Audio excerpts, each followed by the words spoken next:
రావడానికి కారణం మీ ముందు 3 అంశాలు ప్రస్తావించేదానికి రావడం జరిగింది.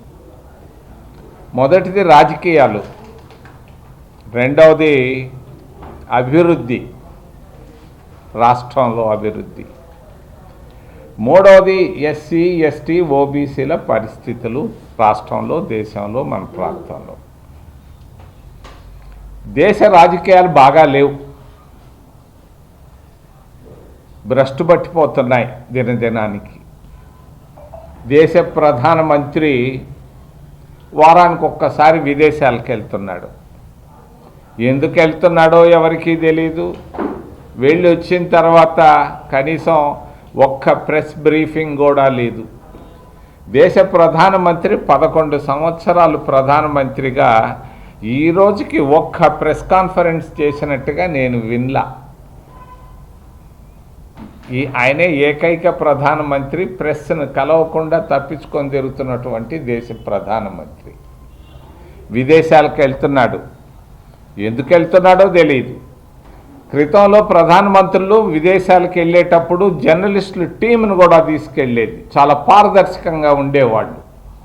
ఇప్పుడు కనీసం ఒక్క జర్నలిస్టు కూడా పోవటం లేదు దేశ ప్రధానమంత్రి అఫీషియల్ విజిట్లలో. ఇది తేడా ఒకప్పటికి ఇప్పటికీ.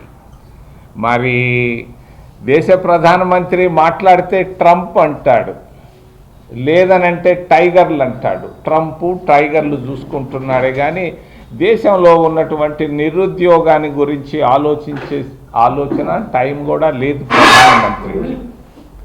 మరి దేశంలో ఉన్నటువంటి పేదరికం విపరీతంగా ఉంది. రాత్రి హైదరాబాదులో చంద్రశేఖర్ రెడ్డి అనే ఒక లెక్చరరు, ఆయన భార్య, ఆయనకు వయసు వచ్చినటువంటి భార్య, కూతురు, కొడుకులు 4 చనిపోయారు. ఎందుకు? నిరుద్యోగం. బాగా చదువుకున్నాడు, పోస్ట్ గ్రాడ్యుయేట్ అయ్యాడు, లెక్చరర్ అయ్యాడు, ఉద్యోగం దొరక్క తన 2 బిడ్డలకి పాయిజన్ ఇచ్చి చంపేసి భార్య భర్తలు 2 ఫ్యాన్కు ఉరేసుకొని చచ్చిపోయారు రాత్రి. ఈరోజు పొద్దున్నే టీవీల్లో వచ్చింది. 4 చనిపోయారు. కారణం నిరుద్యోగం. నిరుద్యోగాన్ని గురించి ప్రధానమంత్రి ఎక్కడా మాట్లాడటం లేదు.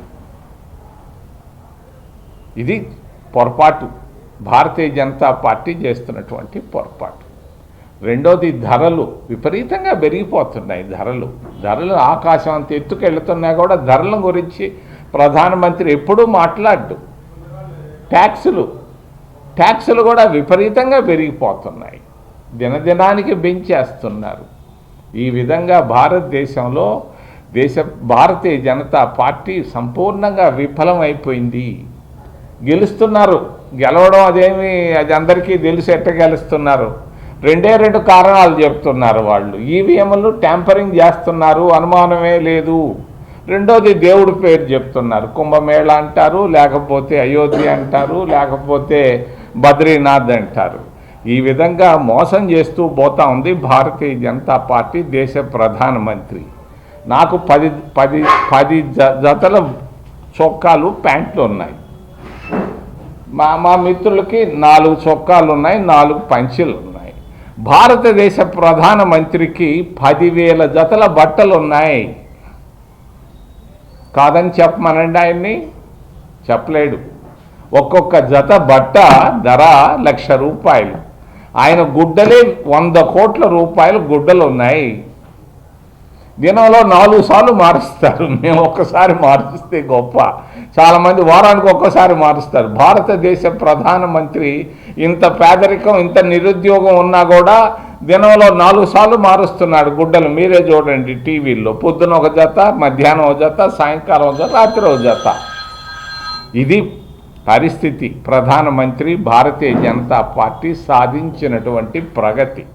ఆనందభరితమైన వివాహ వేడుకలకు మీ ఇంట రెట్టింపు సంతోషాలు తెస్తాయి సిఎంఆర్ అండ్ చందన పట్టు వస్త్రాలు. ప్రతి వేడుకలలో మీరే అట్రాక్షన్. వేల వెరైటీలు, స్వర్ణ కంచి, దేవరాక కంచి, అక్షయ కంచి, రాగసూత్ర కంచి, కల్పవృక్ష కంచి పట్టు చీరలు. మనసు దోచి డిజైన్లు, ఆడవారిని అందంగా మలిచే పట్టు మహామందిరం. లేడీస్ డ్రెస్సెస్ లో top range collections. Attractive mens wear లో ethnic wear and casual collections. Kids, boys and girls wear లో క్యూట్ కలెక్షన్స్. మీ పెళ్లి షాపింగ్ ఉత్సవాన్ని అపురూపమైన అందాలతో, అంతులేని ఆనందాలతో, గొప్ప డిస్కౌంట్స్ తో వేడుకగా జరుపుకోండి. సందర్భం ఏదైనా మనందరి చాయిస్ సిఎంఆర్ అండ్ చందనాలోనే. అప్పుడు ఇప్పుడు ఎప్పుడు నెంబర్ 1 మాల్ మన సిఎంఆర్ షాపింగ్ మాల్ మరియు Chandana Brothers, Nellore. Hi Nilor, please subscribe to N3 TV.